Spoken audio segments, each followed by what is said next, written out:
So I have the great honor of introducing Elizabeth Morrison, licensed clinical social worker. So we had Elizabeth join us at our May talk on chronic pain.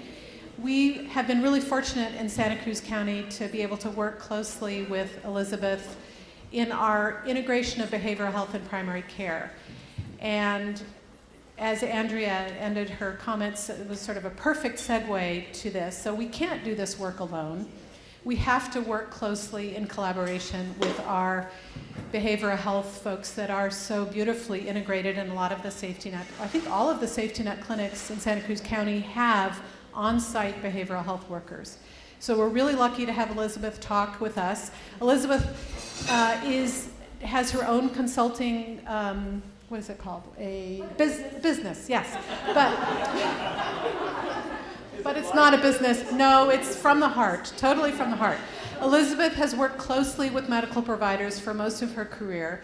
She's been on site at Golden Valley, which is a big community health program in Merced, and then she branched out and is working with folks all over the country, mainly on the west side of the country at this point. But we're really lucky to have her with us doing a deeper dive into empathetic communication, and my goodness, really evidence-based? Wow. Oh, thank you. Yeah, thanks a lot. It's really good to be here. Thank you so much for that introduction. I know there's many of you that I don't know. There's people that I know in the audience because I have the privilege of working here in the community in this county over the last couple years on an integrated behavioral health initiative. And so there's so many friendly faces of people that I've enjoyed working with so much that I just feel really happy seeing people. And I know that some of you were here 6 months ago when we did a pain CME, and I did about 45 minutes on this topic. And I really appreciate HIP and the Alliance asking me to come back again. And we talked a little bit about doing part 2 of empathetic communication because we knew there would be an overlap of people and we wanted to do a little deeper dive, as Jen said. And so I am going to talk a little bit about kind of the foundations of this in the beginning, which is a little bit of a repeat, not an exact repeat, of course, but just because I know there are some people who weren't here 6 months ago, and then we're going to dive a little bit deeper into many of the things that Andrea touched on. So I really, really appreciated, hi, she's back there. I really appreciated your presentation, Andrea, and actually there were so many things in there that are related to what I'm going to talk about that I'm going to continue to go back and use some of what she said as an example. So I just have to say that when Jen was introducing me, I've only worked with medical providers intensely for the last 11 years of my career. Before that, I'm from Alaska, I am an LCSW, I have a master's in addictions counseling, and before that, I was the director of dual diagnosis treatment centers, residential treatment centers, intensive outpatient treatment centers. That was really the field I was in. And even though we tried bidirectional integration at the treatment center that I ran in Alaska before I moved to California, we hired a nurse practitioner, so we had a little multidisciplinary team there. For the most part, I didn't really have any contact with medical professionals. I didn't even have a doctor when I moved here. When I got recruited by this large FQHC to be the director of behavioral health and start integration. And so, I don't want to embarrass you, John, but I just have to say, my first contact and my first experience in working with a doctor, he's here! He's here! Because John Alleman, who worked at Golden Valley Health Centers in the Central Valley for 34 years, moved here 2 months ago and is now at Salud para la Gente. And when I got to Golden Valley 11 years ago, you know, I'd never lived in the Central Valley. I'd been in California briefly previously. I'd just come from Alaska. I had this little 4-month-old baby. I was breastfeeding. I was always like leaking, like really self-conscious. And they put my office right next to John's. And so for years, for those first 4 or 5 years when I was building integrated behavioral health services, I was kind of seeing patients too, and it was sort of the lab for figuring out how this works was with John. So it's nice. It's nice to have you here. So this is one of my favorite topics, is evidence-based communication, specifically in chronic pain care. And I'll tell you why it's one of my favorite topics, because it's like the nexus of the things that I'm most fascinated with. I'm super fascinated with the research that Carl Rogers started about 80 years ago about the impact of empathy on healing. It's fascinating research. We have so much of it in the mental health field. In fact, it's so well known in our field that empathy directly impacts healing, that if we're having trouble empathizing with a patient, it's really part of our code of ethics to make a referral. We're not going to be able to be helpful to them. We're just not going to be. And in the last, I see a lot of nods. I know there's a lot of therapists here. And in the last 20 years, we have very similar and very robust research in the medical field on the exact same thing. So I'm fascinated with this. I'm super interested in it. And I became really interested in chronic pain about 7 years ago because I wanted to start offering addiction treatment services at the FQHC, where I was the director of behavioral health. And quite frankly, nobody was as interested as I was in that. I'm trying to drum up support for that and get people fired up about that, and leadership didn't really want to do that, and none of the physicians wanted to do that. Where we overlapped in terms of what we wanted to do was the overlap with chronic pain treatment, because we didn't have a chronic pain program at the time. And so, we had the whole gamut of some people writing so many prescriptions they were going to kill people, and other people saying, I don't do chronic pain, and the whole gamut in between. So we were kind of running a dysfunctional house of good parent, bad parent, right? And the kids are running around kind of acting up, trying to get to the good parents and get the answer that they wanted. So I was part of developing a chronic pain program, and I was the communication person to really talk about communication, since everything Andrea talked about actually has to be communicated with a patient. Like, there has to be a conversation about all of these things that she was talking about, and that's really where the rubber hits the road. And for many of us, and I know many of you, this is what drains the joy out of the day, is these very difficult, many times unrewarding conversations, and many of them way too long. Like, not only is it unrewarding, but you're like, I'm already 45 minutes behind. It's just makes the day really tough. So that's really what I'm going to talk about today. Oh, I'm in charge of that. That's right. So the first thing that I want to talk about, just to lay the foundation, is we're going to talk about empathy's impact in communication. And I just wanted to make a distinction between feeling empathy and conveying empathy.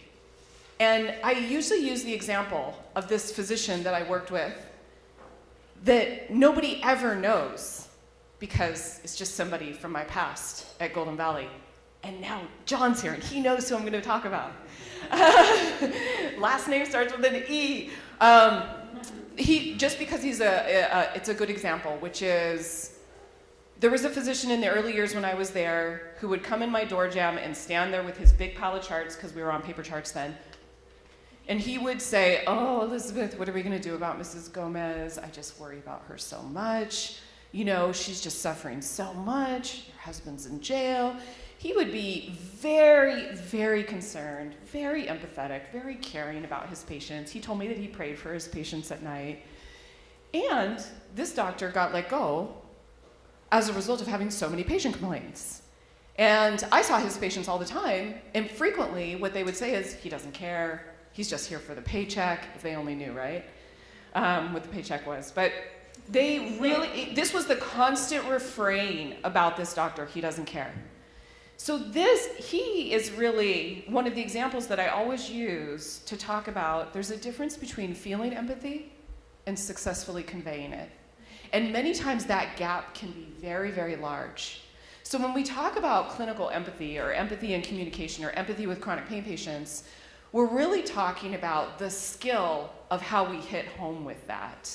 So I have to tell you, when I was doing this slide, I was sitting on my couch early last week, and I was tapping on my computer. My husband's brother is here visiting to build big Halloween stuff at my house. And he was sitting on this other couch, and we were all kind of milling around chatting. And he said to me, what are you working on? He's a construction worker. And so I was thinking for a minute about how to describe it to him, and I said, I'm working on this presentation, I'm working on this slide right now, where I want to, kind of set the foundation or make sure people understand that there's this huge difference between feeling empathy and having a lot of skill in conveying it. And at that period of time, my 6-year-old son came up to me and he said, "Mom, Fiona's mocking me!" And I said to him, I was so done with their bickering by that time. So I said to him, "I'm so done with your guys' bickering." I even did this motion. "I'm so done with your guys' bickering."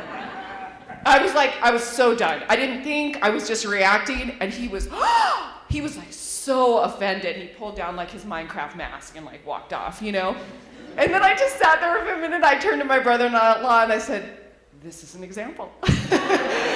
This is an example of like, no matter how much I love my son and I feel empathy with him, that was a very unskilled response. He is not feeling empathized,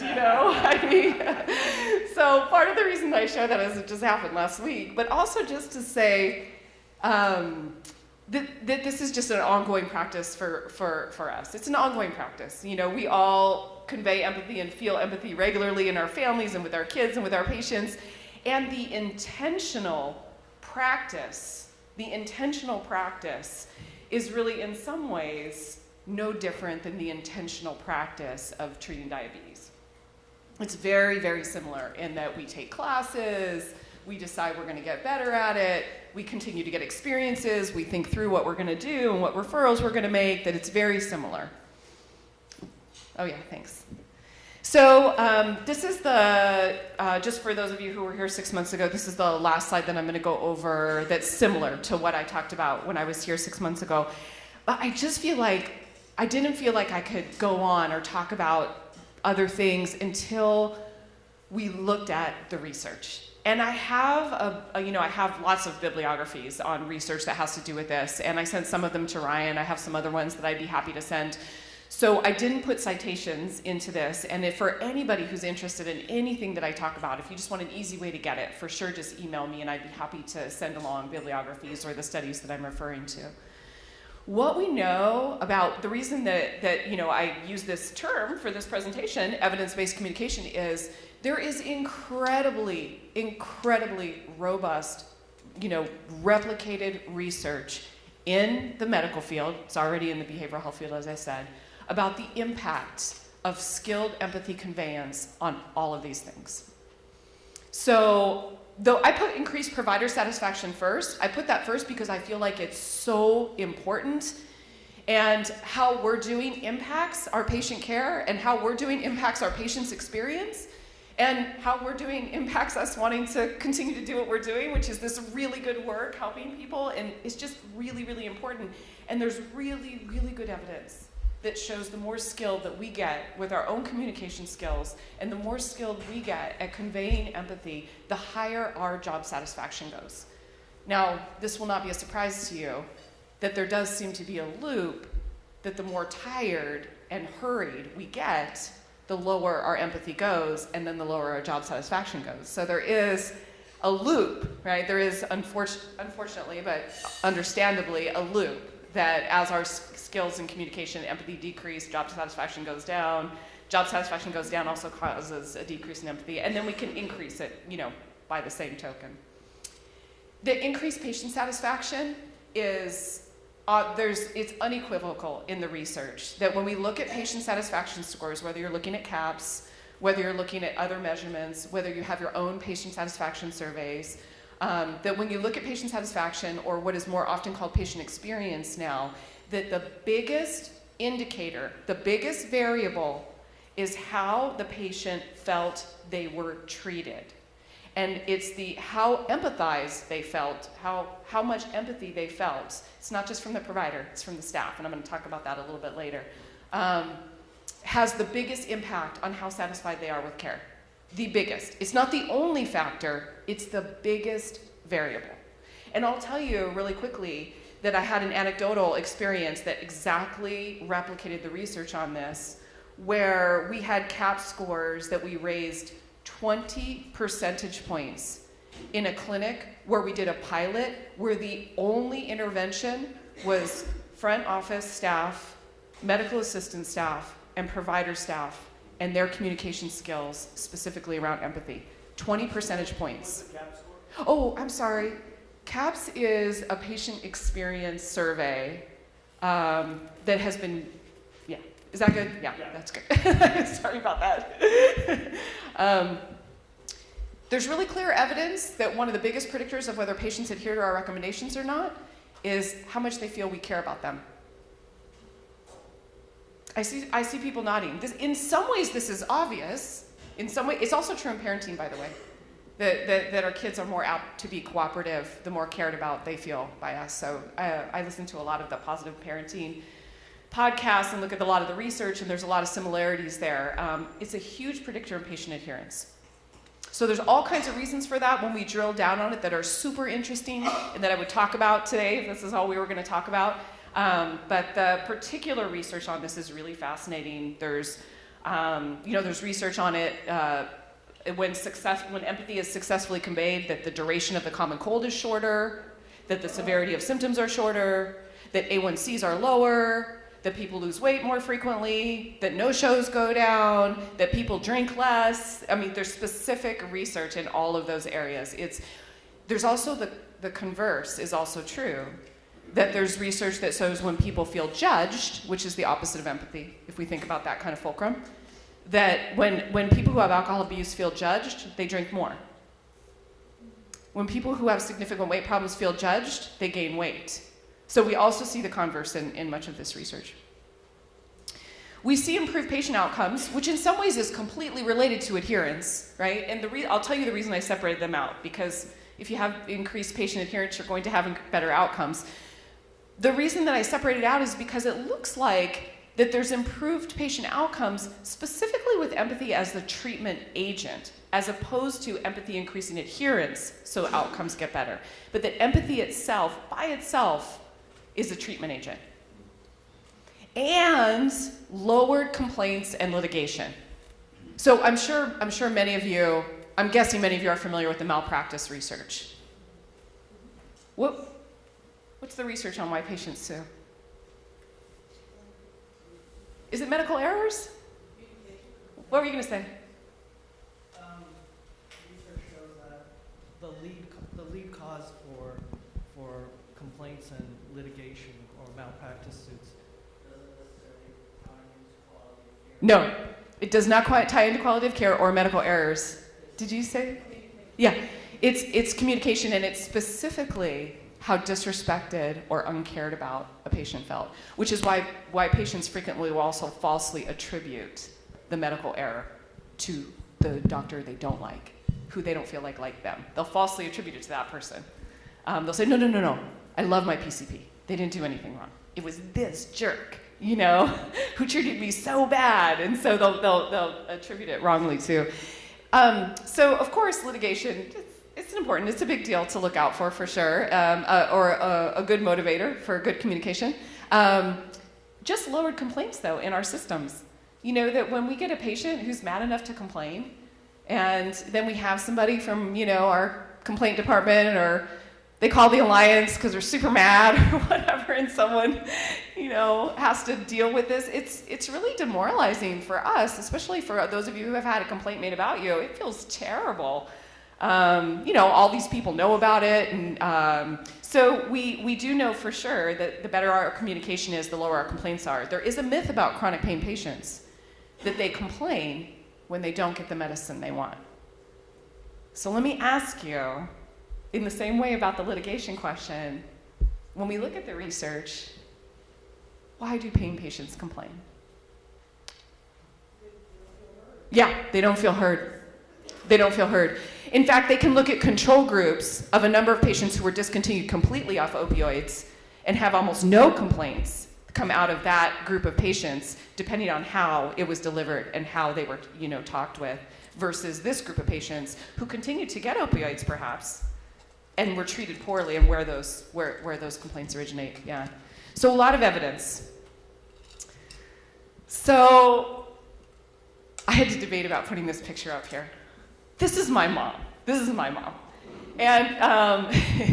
this is her gentleman friend. You look just like her. Do I look just like her? She says I can't call him her boyfriend because he's 81, she's 77. And My dad died a few years ago, and we moved my mom to really close to us, and I bought her an iPhone.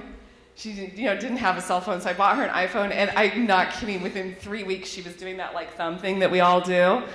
And she was saying, look at this guy. And I said, look at what guy? She's on a dating website. Like, oh my gosh. So here's the reason I put her up here. I hope I don't get struck down by lightning. There's actually, Julio knows her, Jen knows her, John knows her. I'll tell you why I put her on. So what's so hard about conveying empathy? We all care about patients. That's why we're here. That's why we got into the field. That's why we work. I mean, that's why we do what we do. So isn't that enough? What's so hard about, skillfully conveying empathy? Well, the reason I use my mom as an example is, who loves me more than my mom? Nobody. She loves me. My mom loves me. She doesn't want to see me suffer. Of course, she's my mom. And when I share with my mom, infrequently, about a difficulty I'm having in my life, her responses don't feel like empathy to me. She doesn't have a lot of skill around this. She kind of wants to fix it. She says, well, if you hadn't done this, maybe that wouldn't have happened. She has kind of a whole set of responses that I don't feel great. I don't feel very cared about, even though I know how much she loves me. It does not hit home in any meaningful way, and I say to myself, all right, I gotta remember not to share these difficulties with her, because that just really doesn't feel good. So that's the reason I use her as an example, is just because we care about patients doesn't necessarily mean that we have the skills to make the empathy hit home. Oh, go ahead, sorry, thanks. So there's another thing that makes conveying empathy really hard. The first one is we feel it, but we might not have the skills to convey it successfully or as well as we want or every time. The second one is we might not be feeling it. And of course, the reason I put this picture up is there's a bunch of reasons that for us, just as humans, we all have slightly different things, but for us as humans, there's a bunch of things that make our empathy take a dip. And one of them is if somebody's mad at us. We are not feeling empathetic with that person when they are mad at us. This is why we can say mean things to people we love in a fight, and then afterwards, feel terrible about it. But in that moment, we didn't feel the empathy, so that's one of the reasons. So let's look at some of the others. What causes low empathy feelings? One of the main things that causes our empathy to dip is judgment. So when we're having judgments about someone, we all have judgments. We don't have to judge ourselves for feeling judgmental. We don't have to, we're not, all supposed to be perfect spiritual giants and not have judgments, so that's not why I bring this up. It's just really important to know that if we're feeling judgment, there's a really good chance that we are not feeling empathy, and they will be in direct proportion. So the more judgmental we're feeling about somebody, the less our empathy will be. And this is particularly important to think about as we think about chronic pain patients. We may have, particularly for some of them, a fair amount of judgment about what they're doing and how we think they're living their lives, and this will directly impact how much empathy we're feeling. So there are ways to fix judgment.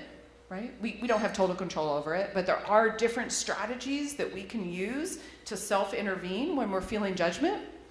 I don't think we're going to have time to talk about them today, but I just wanted to throw that out there.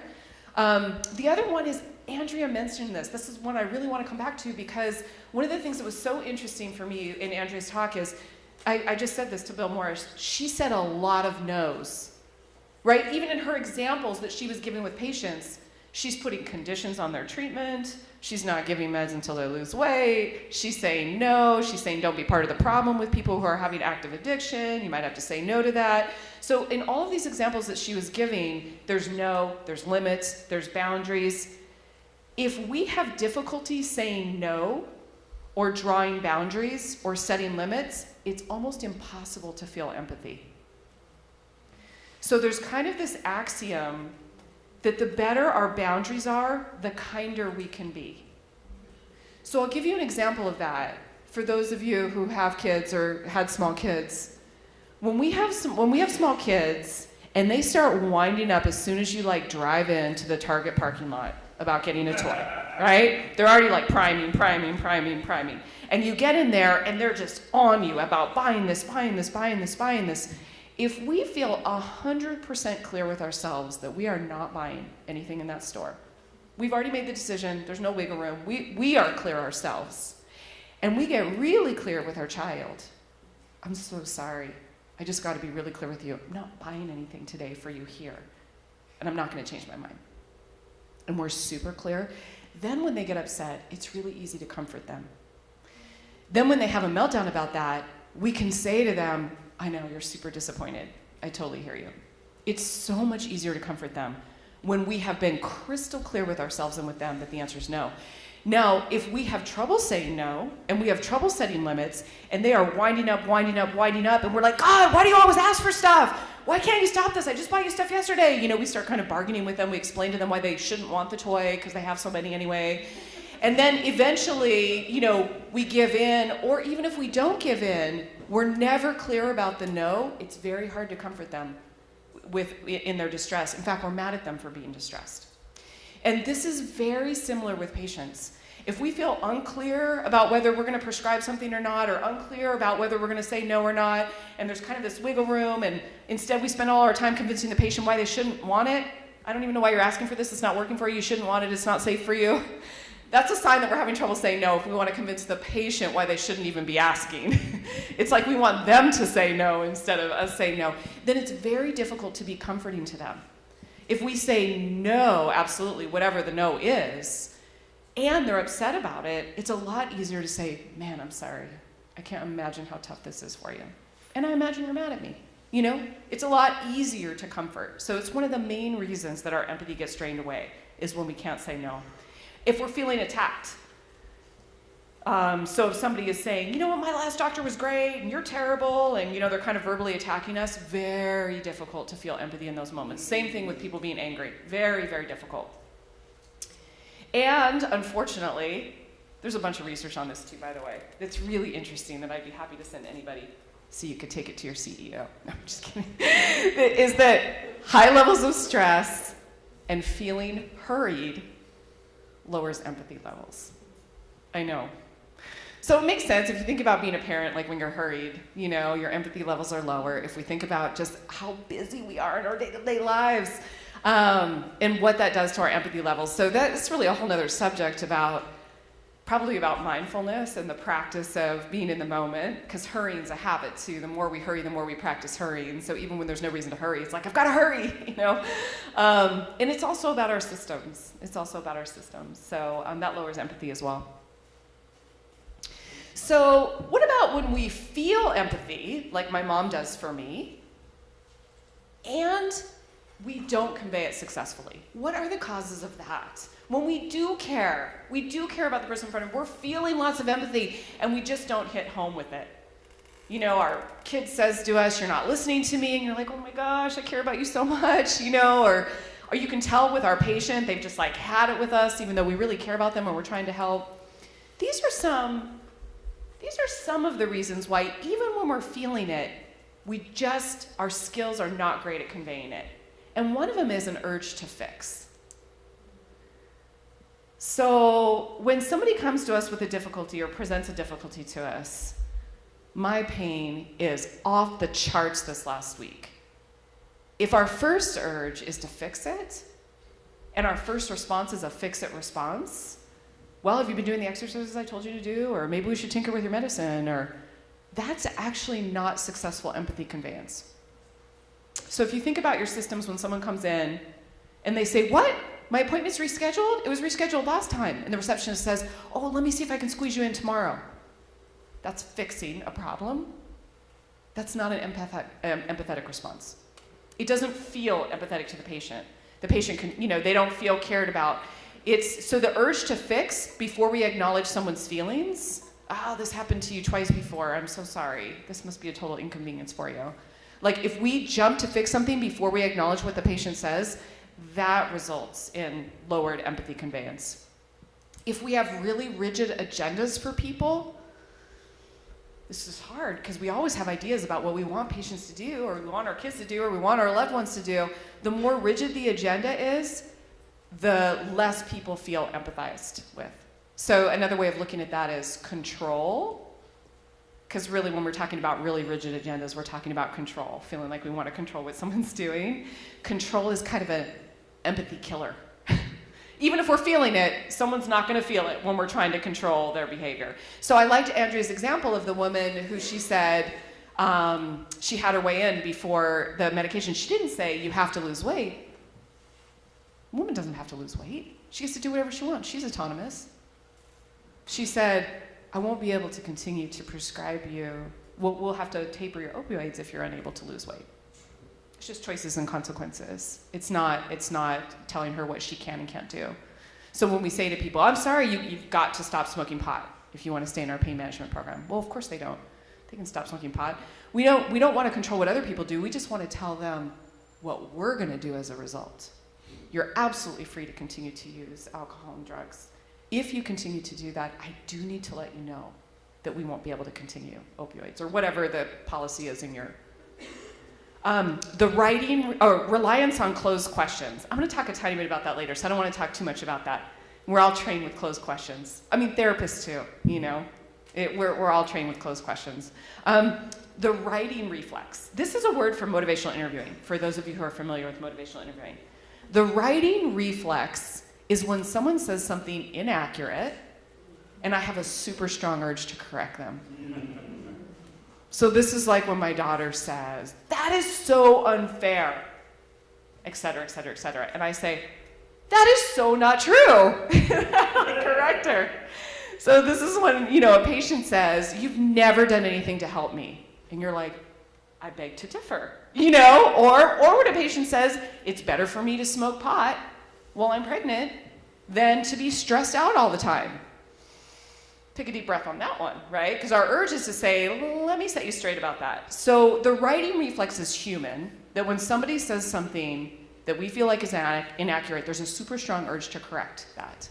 And even though it probably is important in our field to provide information that is accurate, the key word in the writing reflex is a reflex. It's an automatic response where we correct somebody that is the problem.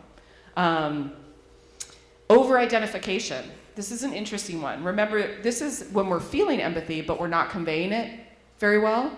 One of the causes of that can be that we over-identify with patients. So when they come in and they say, I lost my mom last year, and it was just 3 months after I lost my brother, and we say, oh my gosh, I know exactly how you feel. Last year I lost 3 family members. That does not feel like an empathetic response. Even though we're feeling empathy, that one's not going to hit home. So sometimes if we over-identify with patients, oh, I know I've got pain too. I know exactly what you mean. Oh, I struggled with my weight as well. So sometimes if we over-identify with patients, we end up saying things that do not feel like empathy to them. And then advice.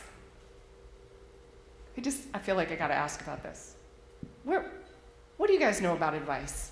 Who wants to just throw out? What do we know about advice? The worst kind is unsolicited. The worst kind is unsolicited. So there's a distinction between giving information and giving advice, right? All of us in our jobs give information quite a bit, really important information. And we're experts, in our field. So it's, we're content experts. It's important to give information. Giving advice is telling people what they should do. And there's no correlation between giving advice and behavior change. Isn't that sad? It's sad for our families and for our patients that there is no correlation between those two things. And advice is not an empathic response. People do not feel that as empathy.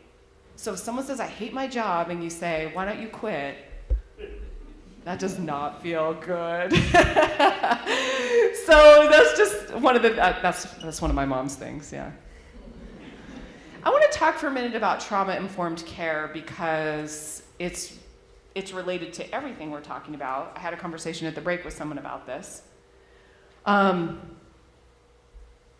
Someone tell me, what's your guess about, or what do you know about the connection between trauma-informed care and empathic communication?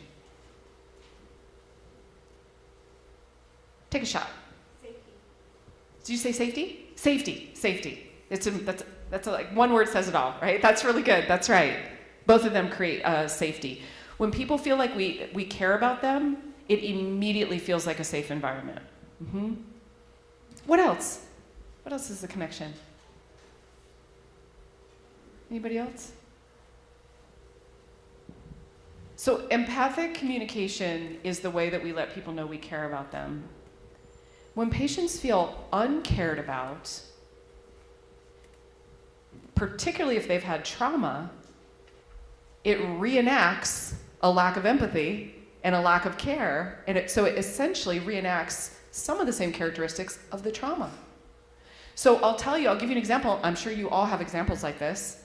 I had a patient, I was running a therapy group in a busy FQHC clinic that had what I would consider an average front office and waiting room experience at an FQHC, which is to say, like the DMV, kind of terrible, but fully staffed with really nice people, really nice, but not conveying any empathy necessarily.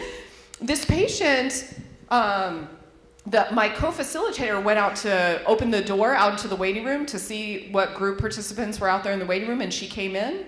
So they walked in the group together, and she was crying, and I said to her, "You seem really upset. What's happened?" And she said, she'd never been to that clinic before. She normally got her care at another clinic. She said to me, "Oh my gosh, you could die out there.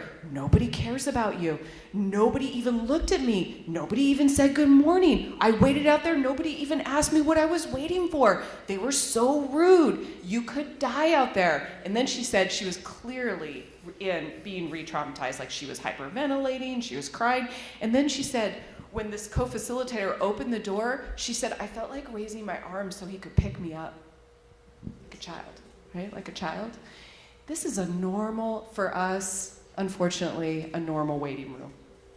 It's a waiting room where people feel very uncared about, they feel very ignored, they don't get a lot of eye contact, they don't get anybody saying, "Hi, how are you doing?"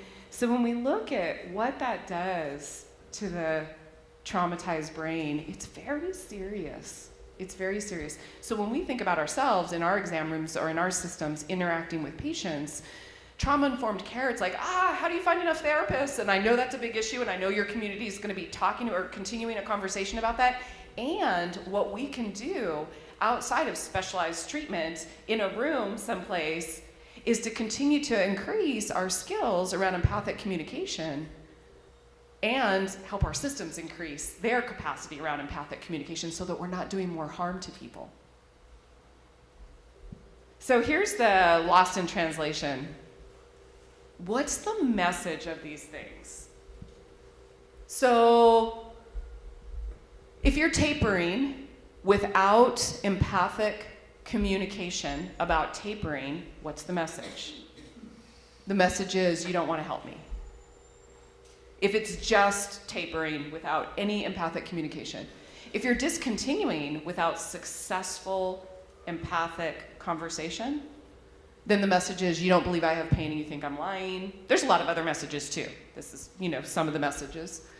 To have people sign care agreements and do U-talks without some kind of empathic interaction around that, the message is very clearly you're covering your butt. You're looking out for yourself. This is not for me. We just talked about this. Waiting in the waiting room or in the exam room while being ignored. Remember, it's not the wait time. It's waiting while being ignored. People will happily wait 2 hours, even 3 hours, when somebody is very kind to them and goes out and says, "Oh, I'm so sorry that we have, it looks like it's going to be this amount of time. Can I get you some water?" It's a completely different experience of waiting. But waiting while being ignored is disrespect. You don't think I'm important. Lack of eye contact and warmth from reception and staff. This isn't a safe place. Back to your safety comment. Using the term at least you can still walk, at least you still have your other son. Giving advice. Yeah, I know. I have to tell you, that's not I'm sure you've had it said to you, it's not an uncommon response when people are feeling empathy. It's an unskilled response. But for those of you who have lost loved ones, for sure you've had people who love you and care about you say, "At least you had that time with him." Right? At least. Or giving advice. The message is, "I'm not capable, you don't see my strengths." Late refills, I'm just using this as an example. Late refills, if we don't communicate to someone about that or respond appropriately when they let us know that they were 3 days off of these meds because the refill was late, you don't care about me, my needs are not important. So if we look at this very much looks like someone who grew up in a dysfunctional family. These are exactly all the messages they got. when they were growing up. These are exactly it. So, potentially, even though we all care so much about patients, we could be recreating this very dysfunctional family system where patients are getting these messages really consistently. So, I have to look at my watch because I don't want to scare anybody, but I really wanted to do a tiny bit of practice. Oh, go ahead. Yeah. I keep wondering, when you say we are creating, and the thing is that the part of it, because I can talk really loudly, the part of it is that depending on your audience, like communication happens in the ears of the listener. Yes. And so there's a part of me that when you say that you're creating that, I don't know, I don't know if that's the way I don't know what encompasses that idea. Yeah. Like, you can say something and somebody can hear it one way. Yes. You're saying that really it's the perception of the listener. So how is it that we're ultimately, that's part of it. That's part of it. So, right, I really appreciate what you're saying. That's part of it. So then how is it that we're somehow completely responsible for that when ultimately half of it is how people perceive it? And it's a really good point. What they bring in. What they bring in. They have, or whatever the trauma that they have. Yes. Then certain words are traumatic to them. Yeah, it's a super good point. And I'll leave your point out there because it's a really good point. And it leads perfectly to what we're going to talk about here, which is we don't have control over how other people perceive, what we do or what we say. And there's a ton of evidence about very particular strategies that successfully convey empathy to the great majority of people, that dramatically influences how cared about people feel. And we all, most of you know these and use these. You're probably using them with your significant others and your kids and your patients and your colleagues. So part of what I want to do is, this isn't all of them either. These are the ones probably with the biggest bulk of evidence and research behind them. And they're certainly the ones that will be intuitive, I think, for you. And then I wanted to pick one and do like a tiny bit of practice. So the first one is open-ended questions. I'm guessing that even though most of us are trained in these really closed kind of assessments, that many of us also learned in our training that open-ended questions are the gold standard. They are the gold standard of assessment. And they have this, in addition to diagnostic accuracy, which there's a really clear link between open-ended questions and diagnostic accuracy, even in the emergency room, which is interesting. In addition to that, they're one of the main ways that empathy gets conveyed. So if somebody shares something with us and we say, tell me more about that, or what are your thoughts about that, or I'd like to hear more about your fears about tapering. These are all open questions. They're open-guided questions. That has the effect of conveying empathy. Reflective listening. So I don't know if I was doing that with you just now. Yeah, I noticed. Yeah, that's why. So as you know, I didn't have to argue with her about her point. Well, I agree with you, but even right, I didn't have to fix it and decide how I was going to answer that. Really, I just need to hear you. And so one of the ways that I'm letting her know I hear you is by repeating some of what she said. I didn't repeat the whole thing. I didn't say, let me see if I'm hearing you right, and repeat everything you said. I just repeated back some words to her. I was saying, yeah, so what you're saying is we're not necessarily responsible for what other people hear all the time. And you said because of their trauma. I said because of their trauma. So this is the reflective listening that therapists spend their lives getting better at and training in. And it doesn't come intuitively to most of us because most of us weren't raised in families where this was happening. We don't come by this one naturally. It's usually one that takes a lot of practice. So when somebody says, there's no possible way I'm going to be able to function on the medicines that you're giving me, to think about the possibility that the only response necessary in that moment is, yeah, you're really scared you're not going to be able to function on the meds I'm giving you. Just to repeat back, it's a significant show of empathy. We have a lot of research on reflective listening saving time too, which is interesting. That's not the goal of me talking about it today, but there's very reassuring research that looks like that we save an average of 1 to 2 minutes in every 15-minute appointment in a primary care setting when there's a bulk of reflective listening statements. And why would we save time doing reflective listening? What? They don't argue or feel like that they need to keep repeating. Yeah, it's the repeating piece. That when people don't feel heard, they repeat it. I'm sure we've all been in visits where somebody is saying, yeah, but my toe, and you're like, no, but your diabetes, and they're like, no, but my toe, no, and so what happens is they continue to repeat it when they don't feel heard, and that's where the time savings looks like it is. The empathetic tone and body language. So I'm sure you've all heard this. What's your sense of how much people believe body language? Like, what percentage of communication is body language? You remember this? Yeah, it's huge. It's in the 90s. Like when they look, they look at it in different ways in different cultures, but it's in the 90 percentile. So my favorite example of this is sometimes I work with receptionists in systems and de-escalation training, and frequently they'll tell me how often they get yelled at, and frequently there'll be one receptionist who gets yelled at a lot more. One, even though they're all working in the same clinic. And so many times, in fact, this was not too long ago that I was around a table with a handful of them, and we were doing some practicing, and I was asking her to show me how she would respond to somebody saying how mad they were that their appointment was rescheduled. And she did this. I'm sorry. With the raised eyebrows? So she's saying, I'm sorry, right? But with the eyebrows, and then there was also a lean. There was this, that was, I'm sorry. Like the lean back, too. So frequently, people are kind of drawing fire, not with their words, but with their gestures. So some of it is about the lean. Some of it is about how close or far we stand from people. A lot of it's about face, having kind of the warm face or the mirroring face. And then affirming strengths. We were just talking about this at the break. It's a huge, huge kind of bang for your buck in the empathy bank if we can affirm patients' strengths. So when we have a family member who's all riled up, like letting us know how we're doing a terrible job managing your husband's pain, when we can say to that person, wow, I can really see how much you love your husband, how hard it is for you to see him suffer, which is the last thing we want to say. Right? It's the last thing we want to say, which is why this, takes practice, or it takes intentional practice. What we're doing is we're affirming a strength. We're saying, I see the strength in that.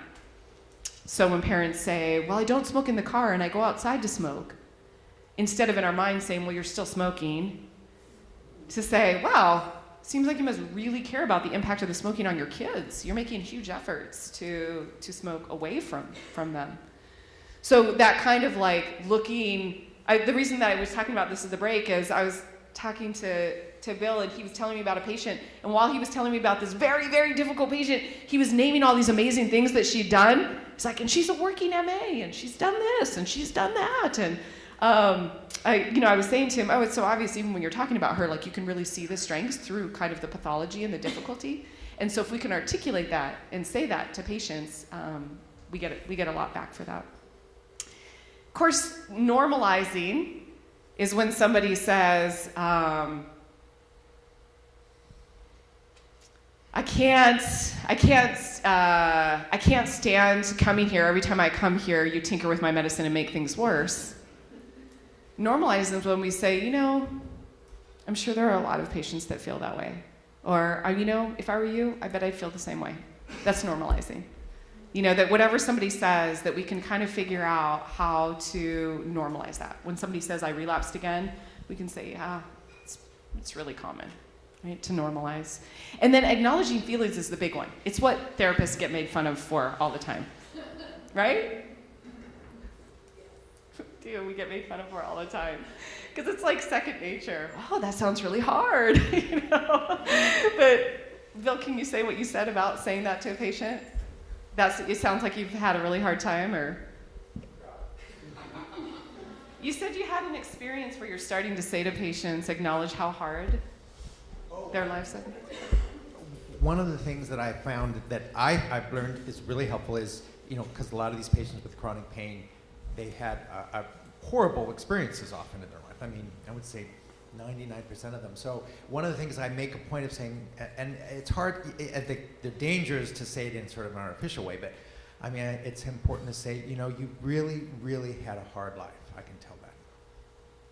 And patients really appreciate it. Yeah, it's a really good example. I appreciate you repeating that, just because when we were chatting in the break, and I know many of you are already doing that in your practice, and you can see that there's something about the acknowledgement of frustration, of anger, of sadness, of difficulty, of struggle, of just acknowledgement that seems to have a huge impact, well, on us too, when others do it for us as well. It has a huge impact. So it's big. There is... Oops. I love this comic.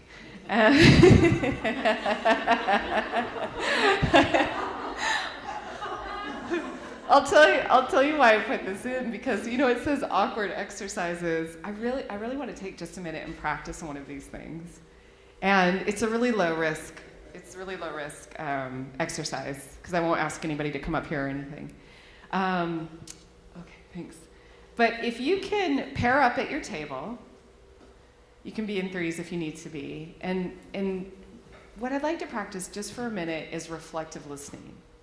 Because it does tend to be, was for me too, it does tend to be the one that's kind of counterintuitive.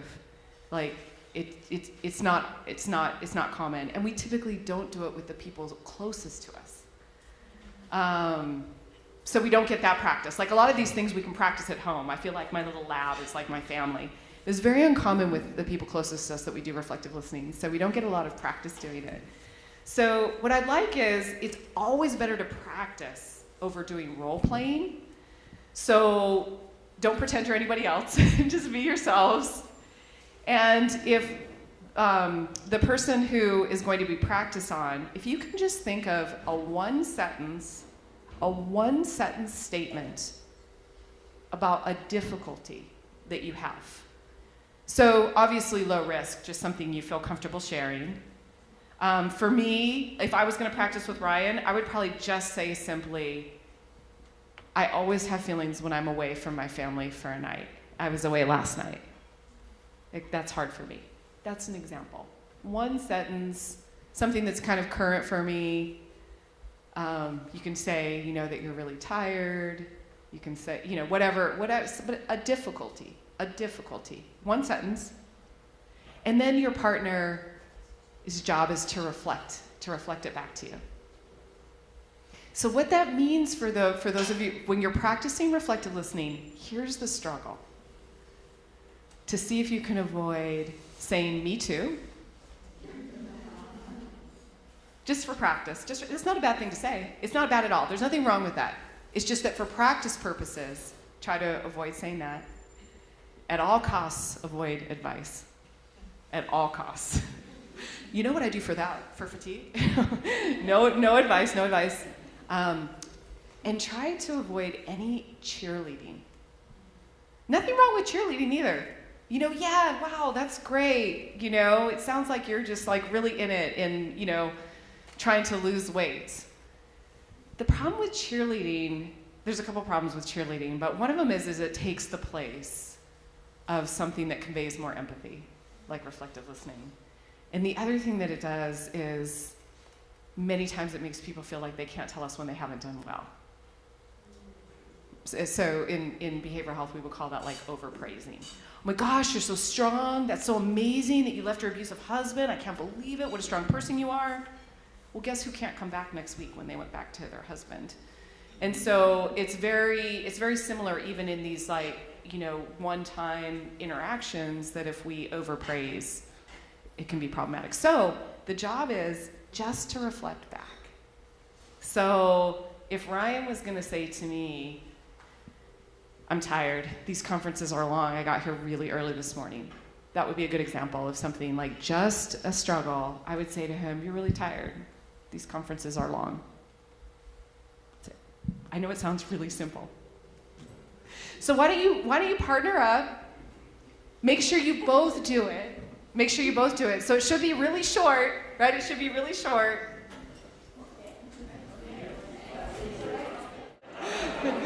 So let me hear from somebody.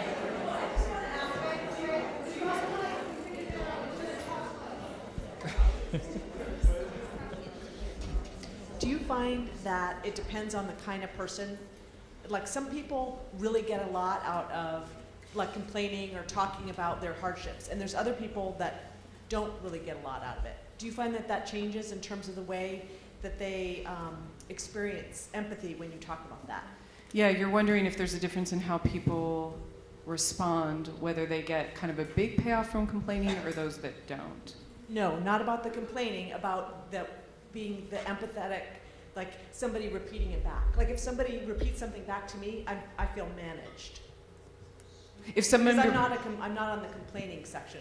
You know, it feels managed, but I could see how somebody who, you know, talking about their troubles, that really is valuable to have somebody reflect back to them. Right. So That's for what I'm you, asking. you feel Is there kind of any data? managed. Yeah. Yeah.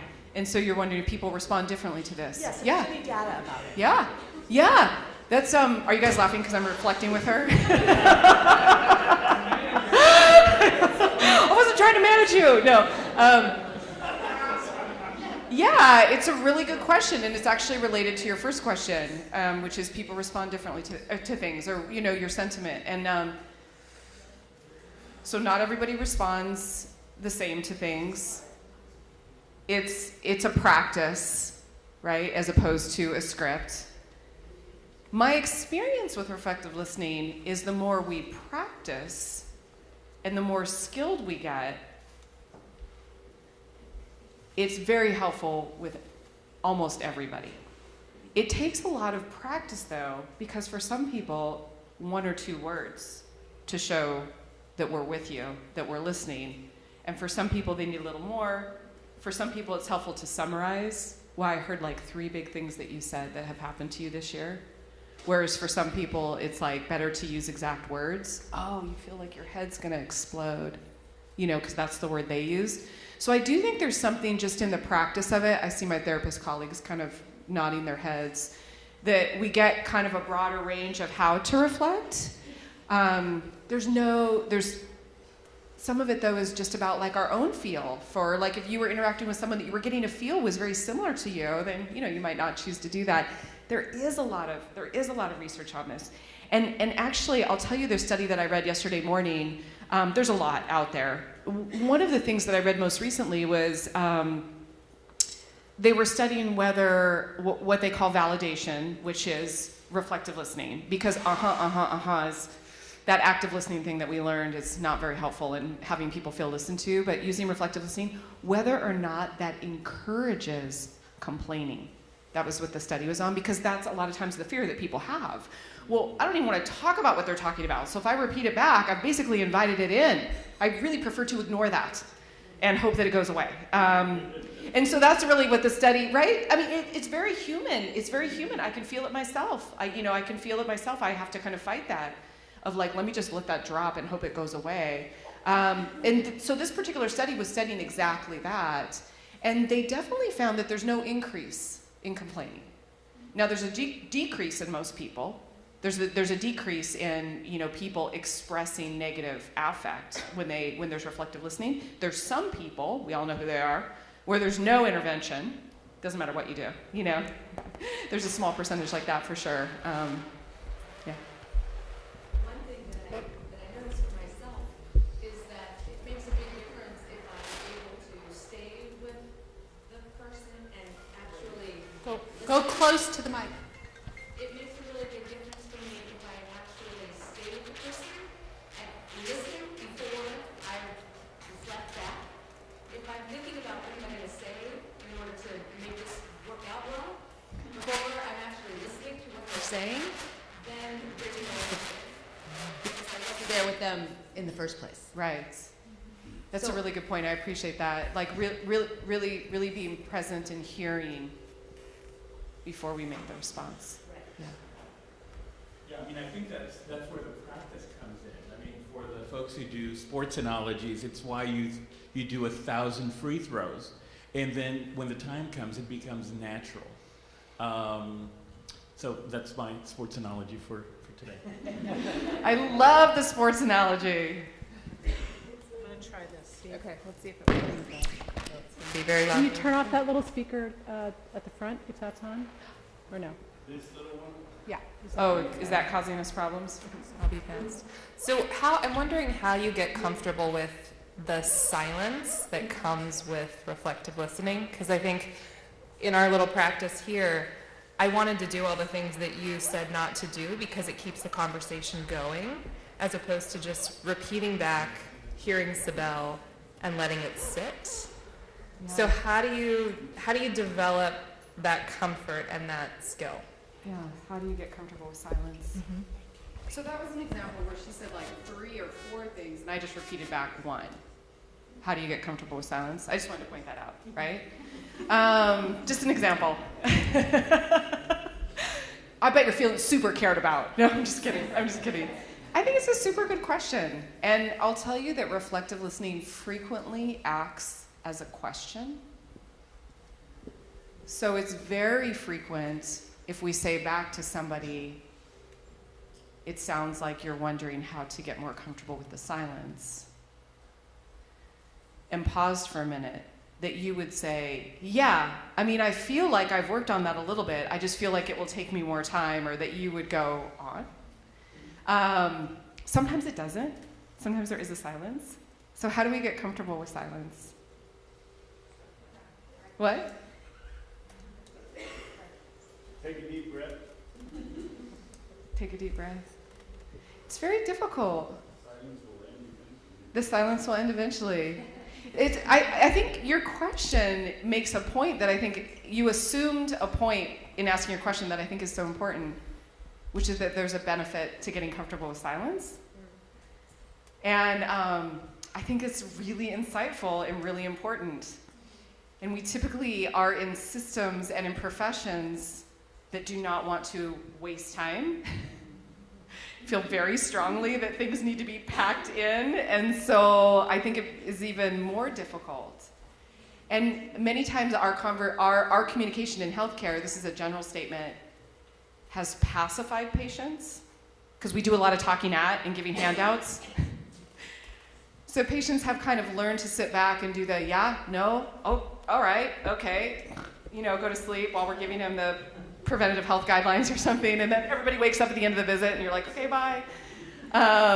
It's just kind of part of how we function, and so I do think something different happens when we start waiting for patients to respond. So I got the 3-minute mark, so there's one thing that I want to do. I want to talk real quick about this, and I have this really short video, it's only 1.5 minutes that I wanted to show at the end.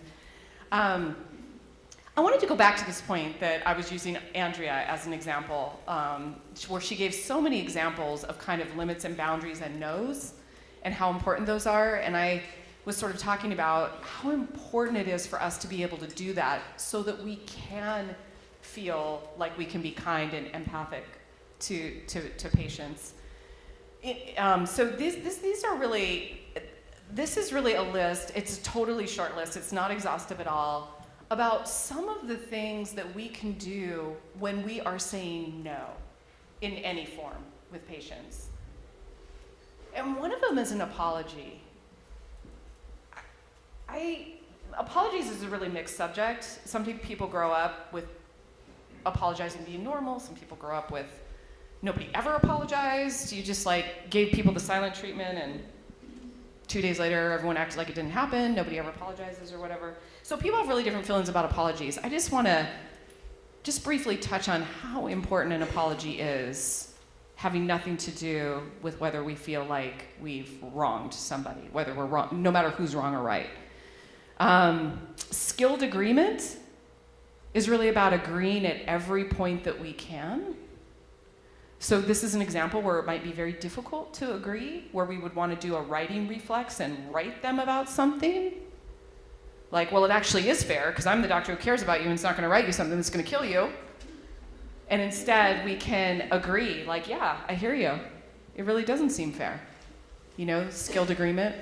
And attending to the relationship. This is really, really, really difficult. I know this is really difficult, so I don't want to throw it out like it's easy.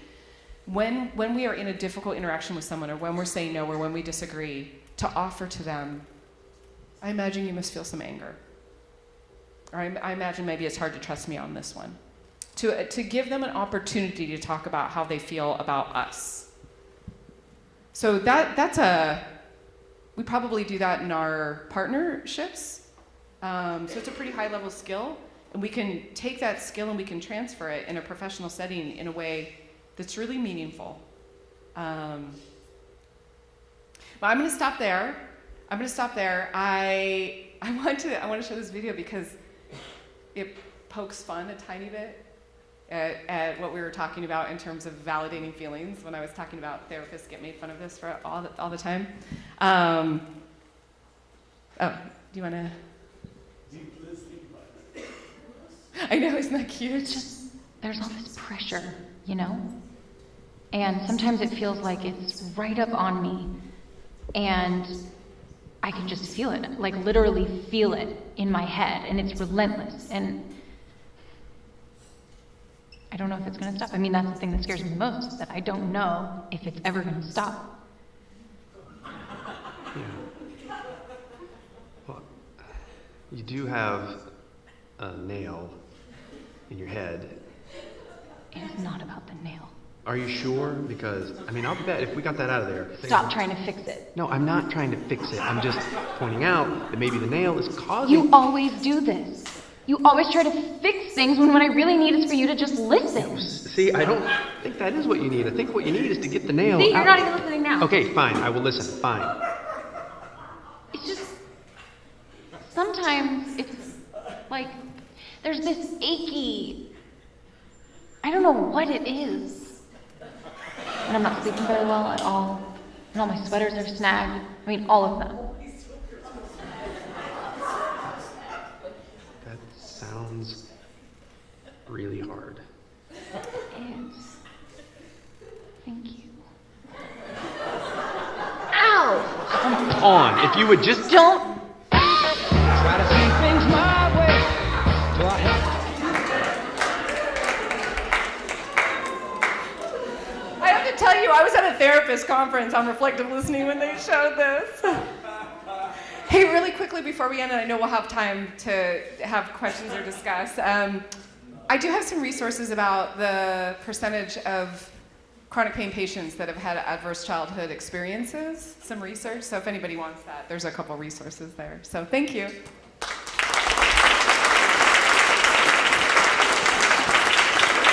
Wow. That is probably the best example I've ever seen. Thank you so much.